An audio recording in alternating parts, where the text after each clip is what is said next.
உலக புகழ் பெற்ற ரிச் டாட் புவர் டாட் புத்தகத்தோட முதல் சாப்டர்ல வர ஒரு உண்மையான லைஃப் ஸ்டோரி. இப்போ நீங்க உங்க ஸ்கூல் கிரவுண்ட்ல நின்னுட்டு இருக்கீங்கன்னு கொஞ்சம் இமேஜின் பண்ணிக்கோங்க. உங்களுக்கு வயசு 9. உங்க கிளாஸ்ல இருக்கிற ஜிம்மிங்கிற பையன் அவனோட அம்மா ஓட்டிட்டு வந்த ஒரு பளபளப்பான புது கேடிலாக் கார்ல ஏறான். அவனோட ஃப்ரெண்ட்ஸ் எல்லாம் ஒரு பீச் ஹவுஸ் ட்ரிப்புக்கு கூட்டிட்டு போறான். ஆனா உங்களை கூப்பிடல. நீங்க ஏன் எங்களை கூப்பிடலன்னு கேட்கும்போது அவன் முகத்துக்கு நேரா சொல்றான், you guys are poor kids. அதாவது நீங்க ஏழை பசங்க, அதனால உங்களை கூட்டு போக முடியாதுன்னு சொல்றான். அந்த ஒரு வார்த்தை, அந்த நிராகரிப்பு ஒரு 9 வயசு பையனோட மனசை எவ்வளவு பாதிக்கும்னு யோசிச்சு பாருங்க. அந்த வலிதான் இந்த மொத்த பயணத்துக்கும் ஒரு ஸ்பார்க் அப்படின்னு சொல்லலாம். ஆமா, சாதாரணமா ஒரு பையன் அந்த மாதிரி அவமானப்பட்டா அழுதுட்டு வீட்டுல போய் உட்காந்துருப்பான். ஆனா ராபர்ட் நேரா தன்னுடைய அப்பா கிட்ட போறாரு. அந்த அப்பா ரொம்பவும் படிச்ச ஒரு PhD முடிச்சவர், அரசாங்கத்துல பெரிய பதவியில இருக்கிறவர். அவர் தான் புத்தகத்துல நம்ம பாக்குற புவர் டாட். ராபர்ட் அவர்கிட்ட போய், அப்பா நான் எப்படி பணக்காரன் ஆகிறது, அந்த பசங்க என்ன இனிமே ஒதுக்க கூடாது அப்படின்னு ரொம்ப ஆதங்கமா கேக்குறாரு. இப்போ ஒரு சராசரி நடுத்தர வர்க்கத்தை அப்பா என்ன சொல்வாரு? நல்லா படி, நல்ல மார்க் வாங்கு, ஒரு நல்ல கம்பெனில வேலைக்கு சேருன்னு தானே சொல்வாரு. ஆனா இவரு கொஞ்சம் வித்தியாசமா, உன் மூளையை யூஸ் பண்ணு, பணம் சம்பாதிக்க கத்துக்கணும், ரொம்ப சிம்பிளா சொல்லிட்டாரு. அந்த அப்பா கேஷுவலா சொல்லியிருக்கலாம். ஆனா அந்த 9 வயசு பசங்க அதை ரொம்ப லிட்டரலா எடுத்துக்கிட்டாங்க. ஓகே, நாமளே பணத்தை உருவாக்கிடலாம்னு ஒரு முடிவுக்கு வராங்க. அதுதான் அவங்களோட முதல் டிசாஸ்டர்ஸ் பிசினஸா மாறுது. ஒரு சயின்ஸ் புக்கை பார்த்ததும் அவங்களுக்கு ஒரு ஐடியா தோணுது. அடுத்த சில வாரங்களுக்கு ஏரியாவில் இருக்கிற வீடுகளுக்கெல்லாம் போய் தீர்ந்து போன பழைய டூத் பேஸ்ட் டியூப்களை கலெக்ட் பண்றாங்க. இன்னைக்கு மாதிரி பிளாஸ்டிக் டியூப் இல்லாது 1956ல டூத் பேஸ்ட் டியூப்கள் அதாவது லெட் யூஸ் பண்ணி செஞ்சிருந்தாங்க. வீட்ல வாஷிங் மெஷின் பக்கத்துல ஒரு பெரிய அட்டைப்பெட்டி நிறைய பழைய டூத் பேஸ்ட் டியூப்களை குவித்து வைக்கிறாங்க. ராபர்ட்டோட அம்மாவுக்கு ரொம்ப கோபம் வருது. இது என்ன குப்பை, உடனே இதை வெளியே போடுங்கன்னு சத்தம் போடுறாங்க. ஆனா பசங்க என்ன பண்றாங்க, தங்களோட ப்ரொடக்ஷனை உடனே முடுக்கி விடுறாங்க. ஒரு பிசினஸ்மேன் பிரஷர் வரும்போது எப்படி செயல்படுவாரோ அதே மாதிரி அந்த 9 வயசு பசங்க செயல்படுறாங்க. அந்த ப்ரொடக்ஷன் செட்டப் தான் எனக்கு ரொம்ப ஆச்சரியமா இருந்துச்சு. கார் நிறுத்துற இடத்துல ஒரு கிரில்ல வைக்கிறாங்க, கரிய போட்டு நெருப்பாக்கி அந்த டியூப்களை ஒரு பாத்திரத்துல போட்டு உருக்குறாங்க. 9 வயசு பசங்க உருகிய ஈயத்தை கையாளுறாங்க. கொஞ்சம் நிறைச்சு பாருங்க. ஸ்கூல்ல இருந்து கொண்டு வந்த பிளாஸ்டர் ஆஃப் பாரிஸ் யூஸ் பண்ணி அச்சுகள் செஞ்சு வச்சிருக்காங்க. அந்த அச்சுகள் மேல இந்த உருகிய ஈயத்தை ஊத்துறாங்க. அந்த இடமே வெள்ளை நிற பவுடரால பனிப்புயல் அடிச்ச மாதிரி இருக்கு. சரியா அதே நேரத்துல ராபர்ட்டோட அப்பாவும் அவரோட நண்பரும் கார்ல வராங்க. பசங்க என்ன பண்றாங்கன்னா ஆச்சரியமா பாக்குறாங்க. ராபர்ட் ரொம்ப பெருமையா அந்த அச்சை உடைச்சு காட்டுறாரு. உள்ள இருந்து ஒரு நிக்கல் நாணயம், அதாவது 5 சென்ட் காயின் வெளியே விழுது. இவங்க லிட்டரலா கள்ள நோட்டு அடிக்கிற மாதிரி காசை அச்சடிச்சிட்டு இருக்காங்க. ராபர்ட்டோட அப்பா அதிர்ச்சியாகி இது சட்டப்படி குற்றம் அப்படின்னு மென்மையா விளக்குறாரு. இங்க நாம கவனிக்க வேண்டிய ஒரு விஷயம் இருக்கு. அப்பா பணம் சம்பாதிக்க கத்துக்கோன்னு சொன்னாரு. பசங்க நிஜமாவே பணத்தை உருவாக்க பார்த்தாங்க. ஆனா சிஸ்டம் அப்படி ஒர்க் ஆகாதுங்கிற முதலடி அவங்களுக்கு அப்போதான் விழுது. நாங்க பண்றது தப்பா அப்படின்னு மைக் உடைஞ்சு போய் கேக்குறான். அவங்களோட பணக்கார கனவு ஆரம்பிச்ச அன்னைக்கே கலந்து போயிடுது. ஆனா இங்க அந்த புவர் டாட் பண்ண ஒரு விஷயம் ரொம்ப ரொம்ப முக்கியமானது. அவர் பசங்களை திட்டல, அவங்களோட கிரியேட்டிவிட்டியையும் முயற்சியையும் பாராட்டி நீங்க முதல் படியை எடுத்து வச்சிட்டீங்க, ஆனா இது எப்படி சரியா செய்யறதுன்னு எனக்கு தெரியாது, அதனால மைக்கோட அப்பா கிட்ட போய் பிசினஸ் பத்தி கேளுங்கன்னு வழி நடத்துறாரு. ஒரு அகாடமிக் அறிவாளியால பினான்சியல் நாலேஜ் சொல்லி கொடுக்க முடியாதுங்கறத அந்த அப்பா உணர்ந்திருந்தாரு. அதுதான் அந்த பசங்களை ரிச் டாட் கிட்ட கொண்டு போகுது. சனிக்கிழமை காலையில 8 மணிக்கு மைக்கோட அப்பாவை சந்திக்க போறாங்க. அவர் ரெஸ்டாரண்ட்கள், சூப்பர் மார்க்கெட்கள்னு பல பிசினஸ் பண்ற ஒரு பிஸியான தொழிலதிபர். அவர் ரொம்ப கராரா ஒரு ஆஃபர் கொடுக்கறாரு. நான் ஸ்கூல்ல சொல்லி கொடுக்கற மாதிரி கிளாஸ் ரூம்ல வச்சு பாடம் நடத்த மாட்டேன், எனக்காக வேலை செஞ்சா சொல்லி கொடுப்பேன், take it or leave it அப்படின்னு சொல்றாரு. ஃபினான்ஷியல் எஜுகேஷன் அப்படிங்கிறது பிராக்டிக்கல், அத வேலையின் மூலமா தான் கத்துக்க முடியும்னு அவர் நம்பினாரு. அந்த பசங்களும் வேற வழி இல்லாம ஓகே சொல்றாங்க. ஆனா அந்த வேலை என்ன தெரியுமா? மிஸ்ஸஸ் மார்டின் அப்படிங்கிற மேனேஜர் கீழே மணிக்கு வெறும் 10 சென்ட் சம்பளத்துக்கு ஒவ்வொரு சனிக்கிழமையும் 3 மணி நேரம் வேலை பார்க்கணும். அதுவும் ஏசி இல்லாத ஒரு சூப்பர் மார்க்கெட்ல தூசியான டப்பாக்களை இறக்கி சுத்தம் செஞ்சு மறுபடியும் அடுக்கி வைக்கணும். ஒரு 9 வயசு பையனுக்கு இதை விட போரிங்கான வேலை இருக்க முடியாது.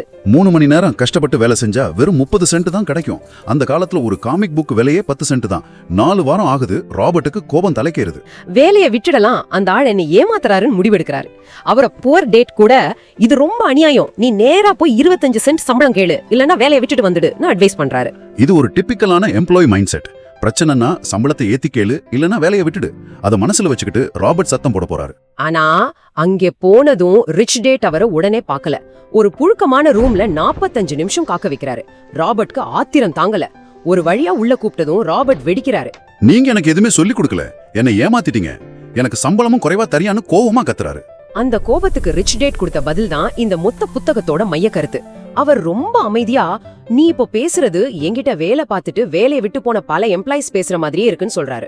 வாழ்க்கை வகுப்பறையில உனக்கு பாடம் நடத்தாது, வாழ்க்கை உன்னை தள்ளி விடும். ஒவ்வொரு முறை வாழ்க்கை உன்னை தள்ளி விடும் போதும் முழிச்சுக்கோ, எதையாவது கத்துக்கோன்னு அது உனக்கு ஒரு பாடத்தை சொல்லி கொடுக்குதுன்னு சொல்றாரு. 10 சென்ட் சம்பளமும் அந்த 45 நிமிஷம் வெயிட்டிங்கும் வாழ்க்கை கொடுத்த அடி. உனக்கு குறைமான சம்பளம் கொடுத்ததுக்கு நீ என்ன குறை சொல்ற? ஆனா உண்மையான பிரச்சனை நான் இல்ல, நீதான். உன்னை நீ மாத்திக்கிட்டாதான் வளர முடியும்னு சொல்றாரு. இது இன்னைக்கு நம்ம வாழ்க்கையில ஃபேஸ் பண்ற அதே விஷயம் தானே. நாம எப்பவும் நம்ம பாஸ் சரியில்லை, எனக்கு சம்பளம் பத்தலன்னு சுத்தி இருக்கிற எல்லாரையும் குறை சொல்றோம். ஆனா நம்ம ஸ்கில்ஸை நாம வளர்த்துக்கிறதே இல்ல. எக்ஸாக்ட்லி. இதுல லெசன் 1 என்னன்னா, ஏழைகளும் நடுத்தர மக்களும் பணத்துக்காக வேலை செய்யறாங்க. ஆனா பணக்காரர்கள் பணத்தை தங்களுக்காக வேலை செய்ய வைக்கிறாங்க. இத புரிய வைக்க ரிச் டேட் பசங்களை ஒரு பார்க்குக்கு கூட்டிட்டு போறாரு. அங்க வச்சு அவங்களோட சம்பளத்தை மணிக்கு 25 சென்ட்னு ஏத்துறாரு. அப்புறம் $1, $2, கடைசியா $5ன்னு ஆசை காட்டுறாரு. 56ல 1 மணி நேரத்துக்கு $5ங்கிறது ஒரு பெரிய மனுஷனுக்கு கிடைக்கிறத விட அதிகமான பணம். ராபர்ட்டோட மூளைக்குள்ள ஒரு புது சைக்கிள் எல்லாமே வந்து போகுது. ஆனா அவங்க 2 பேரும் அமைதியா இருக்காங்க, தங்களோட உணர்ச்சிகளை கட்டுப்படுத்துறாங்க. உள்ளுக்குள்ள அவ்வளோ ஆசை இருந்தாலும் நோ சொல்றாங்க. மனிதர்களை கண்ட்ரோல் பண்றதே 2 எமோஷன்கள் தான் அப்படிங்கறத ரிச் டேட் இங்க உடைக்கிறாரு. ஒன்னு பயம், இன்னொன்னு பேராசை. பணம் இல்லையேங்கிற பயம் காலையில எழுந்து நம்மள வேலைக்கு ஓட வைக்குது. சம்பளம் வந்ததும் அந்த பணத்தை வச்சு என்னவெல்லாம் வாங்கலாங்கிற ஆசை பேராசையா மாறுது. இது ஒரு முடிவில்லாத சுழற்சி. இதத்தான் ரிச் டேட் ரேட் ரேஸ், அதாவது எலிப்பொறி அப்படின்னு சொல்றாரு. இத விளக்க ஒரு அருமையான கழுதை மற்றும் கேரட் கதையை சொல்றாரு. ஆமா, ஒரு கழுதையின் முன்னாடி அதோட முதலாளி ஒரு குச்சியில கேரட்டை தொங்க விட்டுக்கிட்டே போன அந்த கழுதை கேரட் கிடைச்சிரும் நம்பி முன்னாடி ஓடிக்கிட்டே இருக்கும். முதலாளி தான் நினைச்ச இடத்துக்கு போய் சேர்ந்துருவாரு. ஆனா கழுதைக்கு அந்த கேரட் ஒரு மாயதான். நம்ம வாழ்க்கையில பணமும் அந்த கேரட் மாதிரி தான். நம்மளோட பயமும் ஆசையும் தான் நம்மள அந்த கழுதை மாதிரி ஓட வைக்குது. அப்போ இந்த எலிப்போரியில இருந்து வெளியே வர்றது எப்படின்னு கேக்குறாங்க. அதுக்கு ரிச் டாட் கொடுத்த அடுத்த சேலஞ்ச் ரொம்ப கடுமையானது. இனிமேல் என் ஸ்டோர்ல நீங்க வேலை செய்யறதுக்கு நான் எந்த சம்பளமும் தர மாட்டேன், ஒர்க் ஃபார் ஃப்ரீ அப்படின்னு சொல்றாரு. இது எவ்வளவு பெரிய சைக்காலஜிக்கல் ஷிஃப்ட். ஆனா அதுல ஒரு பெரிய சூட்சுமம் இருக்கு. உங்களுக்கு சம்பளம் வரும்னு தெரிஞ்சா உங்க மூளை அதை மட்டும் தான் யோசிக்கும். சம்பளம்ங்கிற எதிர்பார்ப்பு இல்லாத போதான் மத்தவங்களுக்கு தெரியாத வாய்ப்புகளை மூளை தேட ஆரம்பிக்கும். அந்த ஆஹா மொமெண்ட் சீக்கிரமே அவங்களுக்கு வருது. சம்பளமே இல்லாம சில வாரங்கள் வேலை செய்யறாங்க. ஒரு நாள் கடையில மிஸ்ஸஸ் மார்டின் விக்காத பழைய காமிக் புக்ஸோட கவர்ல இருக்கிற மேல் பாதியை மட்டும் கட் பண்ணிட்டு மீதி புக்கு குப்பையில போடுறாங்க. ராபர்ட்டும் மைக்கும் உடனே போய் என்ன நடக்குதுன்னு கேக்குறாங்க. அந்த காமிக் புக் டிஸ்ட்ரிபியூட்டர் வரும்போது கட் பண்ண கவர்ஸ மட்டும் கொடுத்துட்டு ரீஃபண்ட் வாங்குறாங்க. மீதி புக்க குப்பையில போடணும், அதுதான் ரூல். அப்போ பசங்க அந்த டிஸ்ட்ரிபியூட்டர் கிட்ட போய் இந்த பழைய புக்ஸை நாங்க எடுத்துக்கலாமான்னு கேக்குறாங்க. அவர் நீங்க இதை திரும்ப விற்க கூடாது அப்படிங்கிற கண்டிஷனோட சம்மதிக்கிறாரு. அங்கே ஒரு புதிய பிசினஸ் மாடல் உதயமாகுது. அவங்க மைக்கோட வீட்டு பேஸ்மெண்ட்ல ஆயிரக்கணக்கான காமிக் புக்ஸ அடுக்கி தங்களோட சொந்த காமிக் புக் லைப்ரரியை திறக்கறாங்க.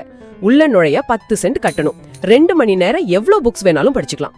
ஒரு புக்கே 10 சென்ட் விக்கிற காலத்துல 10 சென்ட் கொடுத்து 5-6 புக்ஸ் படிக்கலாங்கிறது அந்த பசங்களுக்கு பெரிய ஜாக்பாட். கூட்டம் அலை மோதுது. அவங்க அந்த புக்ஸ விற்கல, வாடகைக்கு விடுறாங்க. இந்த லைப்ரரியை நிர்வகிக்க மைக்கோட தங்கைய வாரத்துக்கு $1 சம்பளத்துக்கு வேலைக்கு வைக்கிறாங்க. ஒரு சிஸ்டமை உருவாக்கி ஒரு மேனேஜரையும் வேலைக்கு வச்சுட்டாங்க. இப்போ யோசிச்சு பாருங்க, ராபர்ட்டும் மைக்கும் வழக்கம் போல சனிக்கிழமை அந்த கடையில வேலை செய்ய போயிட்டாலும் அவங்க இல்லாமலேயே அந்த லைப்ரரி பிசினஸ் அவங்களுக்கு வாரத்துக்கு $9 50 சென்ட் லாபம் சம்பாதிச்சு கொடுக்குது. அவங்க பணத்தை தங்களுக்காக வேலை செய்ய வச்சுட்டாங்க. பாசிவ் இன்கம் அப்படிங்கிற பெரிய மேஜிக்க 9 வயசுலயே அவங்க கத்துக்கிட்டாங்க. எந்த மூலதனமும் அவங்களுக்கு தேவைப்படல. இந்த வெற்றி அப்படியே கொஞ்சம் கற்பனை செஞ்சு பாருங்க. அவங்க அந்த லைப்ரரி ஆரம்பிச்சப்போ அவங்க வீட்டின் மரத்தரைக்கு அடியில ஒரு சின்ன ஒளிரும் பச்சை நிற விதையை நட்ட மாதிரி இருந்துச்சு. Wow, beautiful. அந்த பசங்க நிம்மதியா தூங்கும்போது கூட அந்த பச்சை நிற விதை தூங்கல. அது தானாகவே வேர் விட்டு முளைத்து மெல்ல மெல்ல ஒரு பெரிய மாய மரமாக வளருது. கரெக்ட். அதோட கிளைகள்ல பணமும் செல்வமும் காய்க்குது. அந்த பசங்க அங்க இல்லனாலும் அந்த மரம் அவங்களுக்காக வளர்ந்துகிட்டே இருக்கு. இதுதான் உண்மையான பாசிவ் இன்கம். பணத்துக்காக நம்ம நேரத்தை விற்காம ஒரு சிஸ்டமை உருவாக்கி அதை நமக்காக வேலை செய்ய வைக்கும் போதுதான் அந்த ராட் ரேஸ் எலி பொறியிலிருந்து நம்ம தப்பிக்க முடியும். இப்போ சொல்லுங்க, நீங்க உங்க வாழ்க்கையில எந்த கட்டத்துல இருக்கீங்க? ராபர்ட் மற்றும் மைக் மாதிரி உங்களுக்கு கிடைக்கிற அந்த 10 சென்ட் சம்பளத்தை நினைச்சு விரக்தியில இருக்கீங்களா? இல்ல முன்னாடி தொங்குற கேரட்டை புடிக்க நினைக்கும் கழுத மாதிரி ஓடிக்கிட்டு இருக்கீங்களா? நம்ம பல பேர் சொந்தமா ஒரு பிசினஸ் ஆரம்பிக்கிறதோ இல்ல புதுசா ஒரு விஷயத்தை கத்துக்கிறதோ பெரிய ரிஸ்க் அப்படின்னு நினைக்கிறோம். எனக்கு ஒரு பாதுகாப்பான வேலை இருக்கு, மாசம் ஆனா சம்பளம் வருதுன்னு நாமளே ஒரு கம்ஃபர்ட் ஜோனுக்குள்ள ஒளிஞ்சுக்கிறோம். ஆனா நிஜமாவே யோசிச்சு பாருங்க, ரொம்ப பாதுகாப்பானதுன்னு நீங்க நினைச்சுக்கிட்டு இருக்கிற உங்க வேலையில திடீர்னு ஒரு நாள் அந்த கம்பெனிக்கு நீங்க தேவையில்லைன்னு அவங்க முடிவு பண்ணிட்டா உங்க நிலைமை என்னவாகும்? அந்த போலியான பாதுகாப்பை நம்பி உங்களுடைய முழு வாழ்நாளை, உங்க நேரத்தை ஒரு கம்பெனிக்காக அடகு வைப்பதுதான் உலகத்திலேயே மிகப்பெரிய ரிஸ்க் இல்லையா? உங்களோட சொந்த காமிக் புக் லைப்ரரியை நீங்க எப்போ கட்ட போறீங்க? உங்களுக்கான அந்த மாய மரத்தின் விதையை எப்போ விதைக்க போறீங்க? கொஞ்சம் ஆழமா யோசிங்க.